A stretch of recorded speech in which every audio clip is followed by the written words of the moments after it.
la semaine de développement durable est devenue d'ailleurs maintenant la semaine européenne de développement durable. Et comme chaque année, nous avons l'habitude, avec les communes de Biorel, Bois-Guillaume et Isnoville, d'organiser des animations dans le cadre de cette semaine.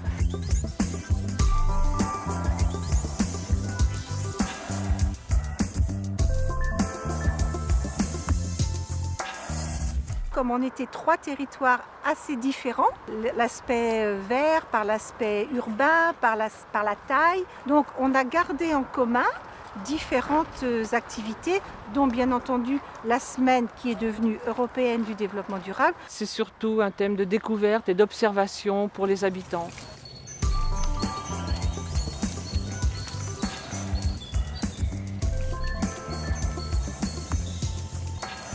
Et pour cela, nous avons proposé 3 promenades. C'était la découverte donc des chemins, des sentiers.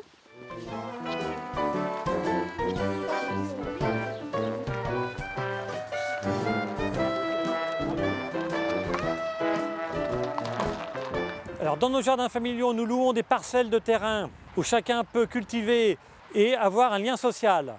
Nous récupérons l'eau de pluie et nous avons fait un petit réseau en interne.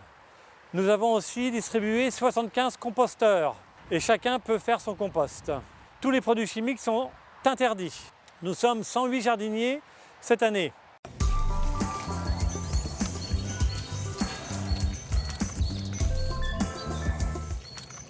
On a des plantes qui sont très intéressantes, donc on a oublié le passé et qu'on utilisait avant comme plantes comestibles, comme plantes pour se soigner. Vous essayez de noter les espèces que vous pensez reconnaître. Moi je viens vérifier, je vous explique. Par ça, le cap c'est une espèce invasive, exotique, envahissante. Consommée pour... Par les lapins, oui, vous dites vrai. Les oiseaux, ouais, les pigeons, les tourtes. Donc si vous avez envie de nourrir vos lapins avec du senson, vous pouvez les... Qu'est-ce que vous avez d'autre? Ça. Pâquerettes, très bien. Porcel enraciné. Oui, parfait. Origan. Sur tout le chemin après, j'ai vu à peu près entre 40 et 50 espèces. Mais c'était pour vous montrer que rien que dans une toute petite sente comme ça, on peut avoir beaucoup d'espèces.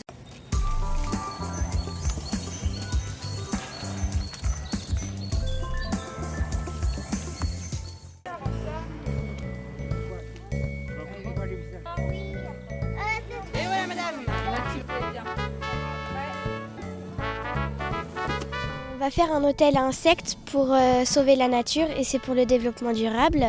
Et si leur habitat il est détruit, par exemple si on tend la pelouse ou alors qu'ils habitent dans l'arbre et que l'arbre est détruit, et ils auront toujours un habitat où aller puisque l'hôtel à insectes ça sert à ça.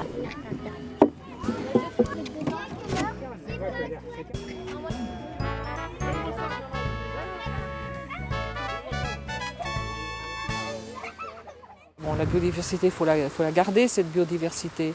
Il faut donc, pour la garder, il faut donc pouvoir l'observer, les hôtels à insectes, pour faire prendre conscience aux jeunes.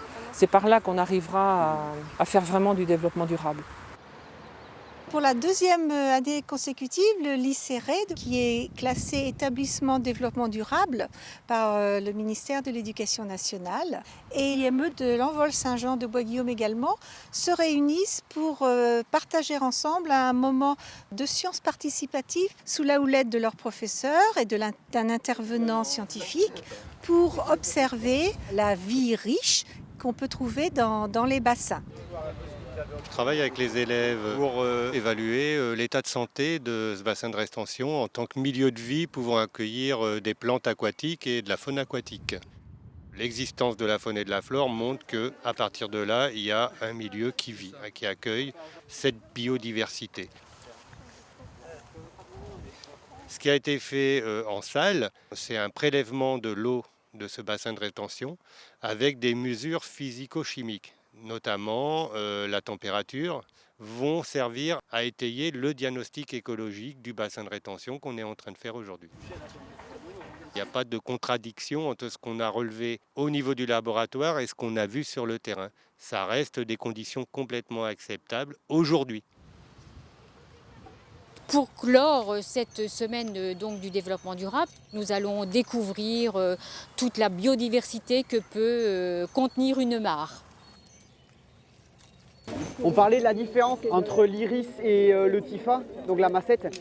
L'iris à la tige plate et les massettes à la tige, ont la tige ronde. Donc là aujourd'hui on s'était réunis pour faire une rando autour des mares.